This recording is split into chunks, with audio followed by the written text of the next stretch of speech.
Terima kasih sudah klik video ini. Tapi jangan lupa guys, klik tombol subscribe, karena klik tombol subscribe itu gratis. Dengan subscribe kamu support channel ini untuk upload video setiap hari. Ingat, subscribe itu gratis. Gak ada ruginya kamu klik tombol subscribe. Selamat menonton. Yahoo.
Halo Komrebahaners di seluruh alam semesta, gimana? Pakaian kotor udah dicuci belum?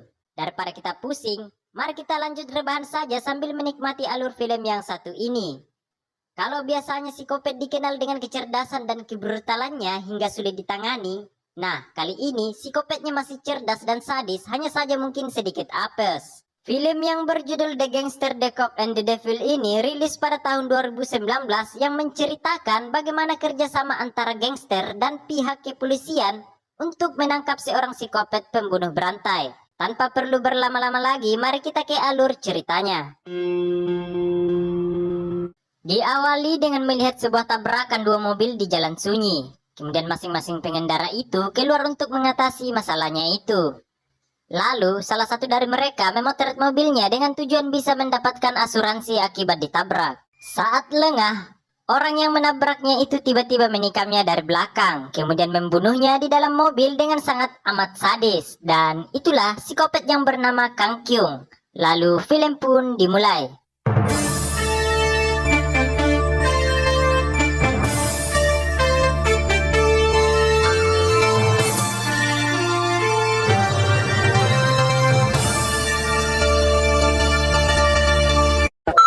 Di siang hari, kita diperlihatkan dua anggota kepolisian yang lagi dalam perjalanan ke lokasi TKP, yakni Tae-suk bersama dengan rekannya. Namun karena jalan sangat macet, perjalanan mereka menjadi terhambat dan sirene polisi yang dipasang pada mobilnya itu bahkan tidak dihiraukan pengendara lain. Dari dalam mobil, tanpa sengaja dia melihat para gangster yang lagi berada di depan tempat permainan game kasino. Kemudian Tae-suk menghampiri mereka dan terus masuk ke dalam tempat itu. Hingga terjadi kekacauan sebab para gangster yang lain mencoba menghalanginya untuk masuk ke dalam.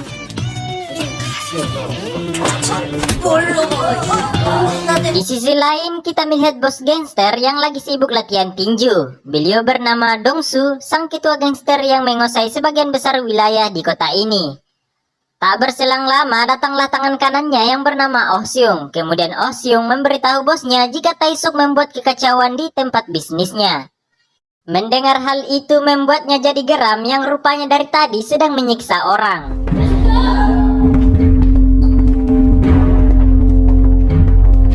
Dong-su kemudian menghubungi Hobong, yaitu seorang komandan kepolisian, untuk menyuruh Tae-suk berhenti dan pergi dari tempat itu. Yang mana sudah jelas Dong-su selalu menyuap Hobong agar tidak digerebek oleh pihak kepolisian. Oleh karena itu, Hobong dengan gercep menghubungi Tae-suk untuk cepat pergi dari sana dan segera mengatasi tugas penyelidikannya. Singkat cerita, tibalah Tae-suk di lokasi kejadian, yang mana saat memeriksa mobil ia melihat goresan pada bagian belakang mobil dan langsung memperlihatkannya pada rekannya yang bernama Sojin.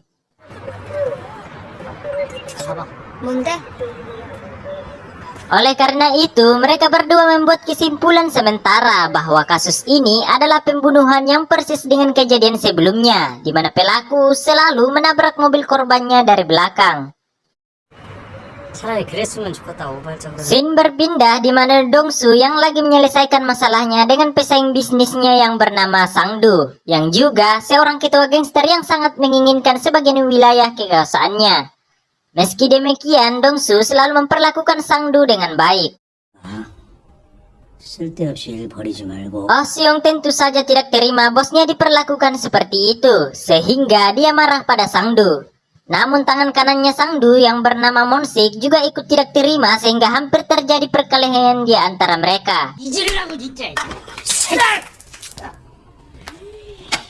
지금 밥 찌끄러겠죠. Mendengar hal itu, Dongsu langsung menggeprek Oh Seong lalu mencungkil gigi Monsik kemudian memasukkannya pada minuman Sangdu, sehingga membuatnya auto kena mental. Dongsu menyuruh Sangdu untuk meminum airnya itu. Kemudian mengajak Sangdu untuk berdamai dan tidak lagi mengganggu wilayah masing-masing. Scene berpindah di mana para polisi yang sedang rapat untuk menyelidiki kasus pembunuhan tadi yang rupanya Hobong menyimpulkan bahwa pembacokan itu motif dari perampokan. Taesuk membantah sambil memperlihatkan beberapa bukti yang telah dia peroleh di mana Taesuk menyimpulkan bahwa itu sebuah pembunuhan berantai. Taesuk lanjut menjelaskan pelaku itu selalu menabrak mobilnya dan membunuh dengan pisau yang sama seperti beberapa kasus sebelumnya. Sayangnya pendapatnya itu ditolak oleh Hobong yang mana Taesuk memilih untuk pergi dan menyelidiki kasus itu sendiri. 너씨 생짓 범인 좀 잡아가지고. Scene berpindah di mana Dongsu yang sedang mengendarai mobil. Di tengah perjalanan tiba-tiba mobilnya ditabrak tepat di belakang. Oleh karena itu dia kemudian turun dari mobil tanpa curiga bahwa yang menabraknya itu adalah psikopat yang ingin membunuhnya.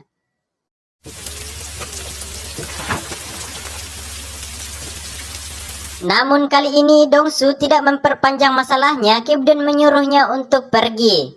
Tiba-tiba saat Dongsu hendak masuk ke mobil, Kang Kyung langsung menikamnya dari belakang. Beruntung Dongsu mampu bertahan sehingga terjadilah baku tikam dengannya.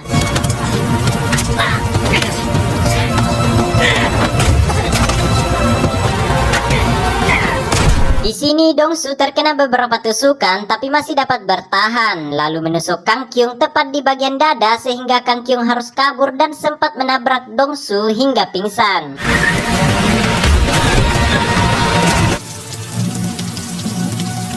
Usai kejadian itu, Dongsu langsung dilarikan ke rumah sakit terdekat, di mana dia berhasil selamat usai dioperasi selama 2 jam lamanya. Bersamaan dengan itu, seluruh anak buah Dongsu yang dipimpin oleh Oh Seung menyerang markas geng Sangdu, sebab mencurigai Sangdu adalah dalang dari kejadian yang menimpa bosnya.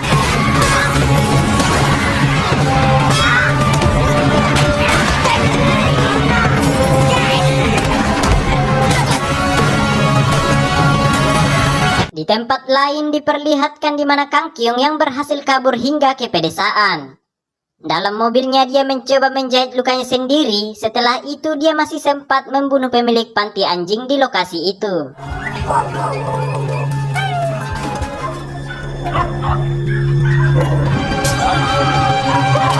Esok hari pun tiba, Dongsu yang telah sadar memanggil Oh Seung untuk memberitahu bahwa penusukan itu bukanlah ulah Sangdu. Tak selang beberapa lama Taesuk juga datang untuk menjenguknya. Di sini Taesuk belum tahu kalau orang yang ingin membunuh Dongsu adalah psikopat yang ia cari. 복두목이신데. Saat Taesuk pulang dari sana, dia mulai mencoba memeriksa mobil Dongsu dan terkejut melihat goresan yang ada di belakang mobil Dongsu yang persis dengan kejadian pembunuhan sebelumnya. Taesuk kemudian segera melaporkan kepada Hobong atasannya, yang mana pendapatnya mulai diterima setelah tahu psikopat itu hampir membunuh Dongsu. Mereka berdua akhirnya menyimpulkan bahwa ini adalah pembunuhan berantai karena tidak memandang latar belakang korbannya, malah berani mencoba membunuh bos gangster. 내가 한 방에 싹 잡아낸다니까. Sementara Dongsu berada di rumah sakit, rupanya diam-diam Sangdu mengambil sebagian wilayah kekuasaannya dan juga mengambil para investornya. Namun di sini Dongsu terlihat begitu tenang meski dalam hati sangat ingin membunuh Sangdu. Singkat cerita, kita diperlihatkan Kang Kyung yang membunuh pengemudi truk yang sedang menelpon di jalan. Kemudian dia membawa pergi mobil truk itu. Di dalam mobil rupanya masih ada temannya dan tanpa banyak basa-basi Kang Kyung langsung membunuhnya sehingga pisaunya jatuh ke jalan. Scene berpindah di mana Dongsu yang menyewa pelukis sketsa untuk menggambar wajah dari Kang Kyung. Setelah selesai dan cukup mirip, dia langsung menggerakkan semua anggotanya untuk mencari orang yang telah menikamnya dengan modal sketsa wajah. Tidak lama setelah itu, Taesuk datang ke sana lagi kemudian meminta informasi pada Dongsu, lalu mengajaknya untuk mau bekerja sama demi menangkap psikopat itu. Ternyata tawarannya itu ditolak sebab Dongsu menginginkan orang itu mati di tangannya. 주희야, 이거 빨리 안 자고. Singkat cerita, Oh Seong menemukan pisau Kang Kyung di jalan dan juga membawa mobilnya ke markas besar untuk diperiksa. Dongsu langsung menghubungi Taesuk untuk datang di markasnya, di mana mereka berdua kini sepakat untuk bekerja sama demi menangkap psikopat pembunuh berantai itu. Dongsu juga siap mengirimkan anggotanya untuk membantu dalam penyelidikan agar lebih cepat dan mudah. Sekarang Taesuk juga mendapat titik terang wajah Kang Kyung setelah diberi sketsa wajah. 나한테 이걸로 연락해. Rupanya sebelum memulai penyelidikan itu, Dongsu memiliki rencana lain yaitu menyuruh Oh Seong membunuh Sangdu terlebih dahulu karena sudah mengambil alih sebagian wilayah dan merebut investornya. Sangdu kemudian mati dengan pisau milik Kang Kyung yang tertancap di tubuhnya. 먹고 살아야지. Esok hari pun tiba di mana kita diperlihatkan Taesuk yang datang tiba-tiba dan langsung menghajar Dongsu. Yang ternyata Taesuk sudah tahu rencana Dongsu yang membunuh Sangdu. Akan tetapi karena Dongsu mahir dalam bela diri sehingga mampu menghadapi Taesuk dengan santuy.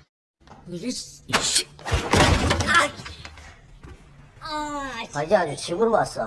Taesuk berjanji akan menangkap Dongsu jika telah menangkap Kang Kyung. Sementara itu kematian Sangdu membuat seluruh kota gempar karena pihak kepolisian yang masih belum memecahkan kasus itu. Hal ini membuat para intel turun tangan untuk mengambil alih penyelidikan atas kasus pembunuhan itu. Di malam hari, Dongsu dan anggotanya tiba di markas Sangdu dalam rangka tahlilan, dan rupanya di sana terdapat Kang Kyung yang memberikan secari kertas pada Monsik, di mana di kertas itu tertulis kalau orang yang membunuh Sangdu adalah Dongsu menggunakan pisau miliknya.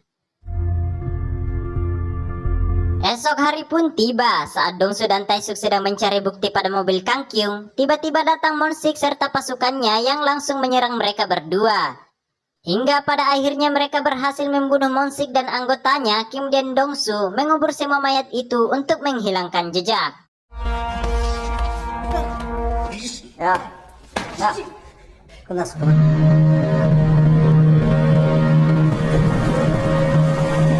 Usai mendapatkan sidik jari Kang Kyung, Taesuk dan rekannya langsung mendatangi rumah istri dari supir truk yang pernah dibunuh Kang Kyung untuk dijadikan umpan, di mana dia mengajak Kang Kyung bertemu di sebuah rumah makan. Rupanya rencana itu tidak berjalan mulus, di mana ini membuktikan bahwa seorang psikopat memang pintar sehingga mengetahui rencana mereka. Taesuk dan rekannya yang tidak mau kehilangan jejak langsung memburu Kang Kyung sehingga terjadilah aksi kejar-kejaran.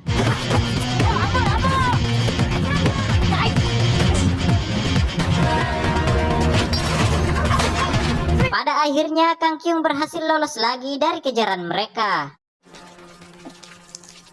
아니 아줌마 밥 먹으면서 가방 하나만 맡아달라 그러더라고요. Beruntung Taesuk dapat petunjuk baru yang mengetahui identitas asli dari Kang Kyung di rumah lamanya.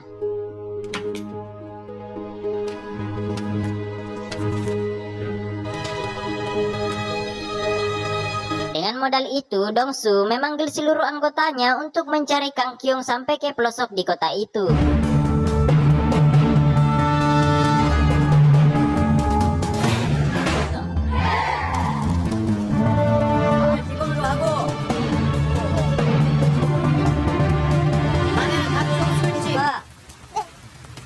감사합니다. 내가 어느 때인데 뭐 회식을 한다고 애들 일을 시켜. Singkat cerita, Dongsu dan Taesuk sedang berada di bar. Kemudian terlihat hubungan mereka di sini makin akrab. Tak lama mereka melihat berita di TV tentang pembunuhan lagi yang dialami seorang siswi yang membawa payung, di mana sebelumnya Dongsu pernah memberikan payung yang sama ke seorang siswi. Dongsu terlihat marah melihat itu. Dengan cepat mereka melanjutkan pencarian keberadaan Kang Kyung, yang mana Oh Seung berhasil menemukan tempat penginapan Kang Kyung. Namun saat masuk, Kang Kyung telah pergi.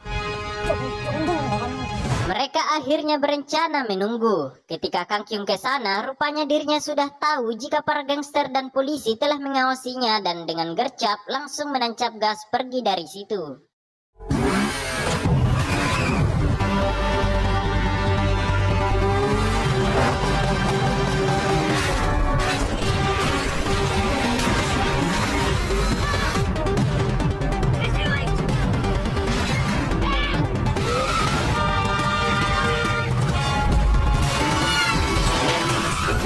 Pada akhirnya mobil mereka saling tabrakan sehingga Kang Kyung berhasil kabur lagi.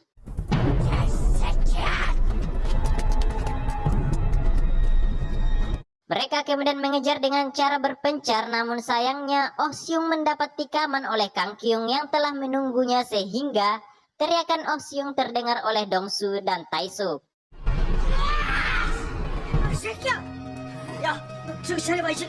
Dengan gercep, Dongsu langsung mengejar Kang Kyung yang lari ke dalam klub malam. Di sini dia mengecek seluruh ruangan sampai akhirnya Dongsu berhasil menemukannya di kamar karaoke. Sementara Kang Kyung sendiri rupanya menyandra seorang wanita di toilet.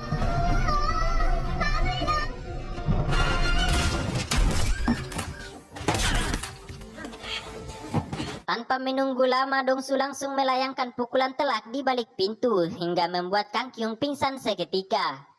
Dongsu kemudian membawanya ke gudang untuk disiksa.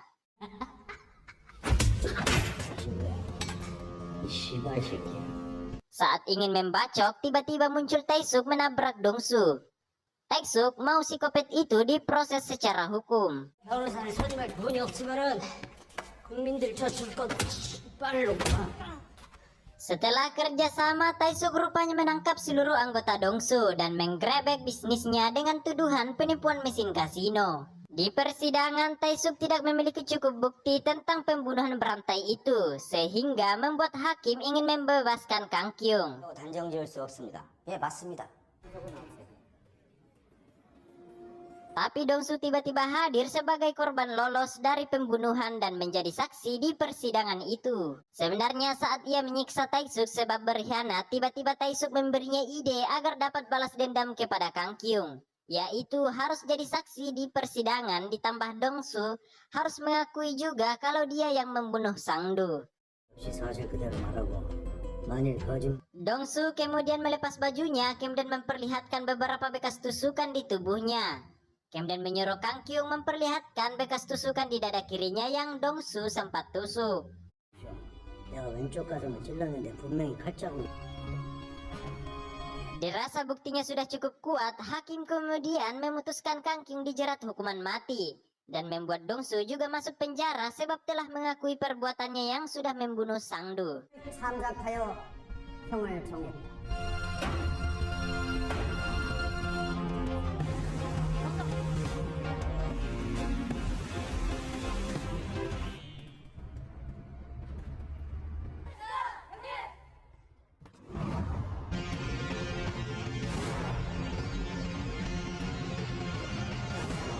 Di akhir film kita diperlihatkan Dongsu yang tersenyum sebab rencana balas dendamnya berjalan lancar, dan Kang Kyung yang terlihat ketakutan. Tamat, ending yang cukup membagongkan. Secara keseluruhan film ini dari awal sangat keren, terutama saat adegan perkelahian yang kelihatan real dan tidak lebay kayak kebanyakan film asal perindapan. Di akhir cerita juga ada sedikit plot twist yang bagus, meski di akhir cerita tidak diperlihatkan bagaimana kesadisan Dongsu dalam menyiksa Kang Kyung. Terima kasih telah menonton sampai habis. Jangan lupa subscribe yang belum subscribe dan nyalakan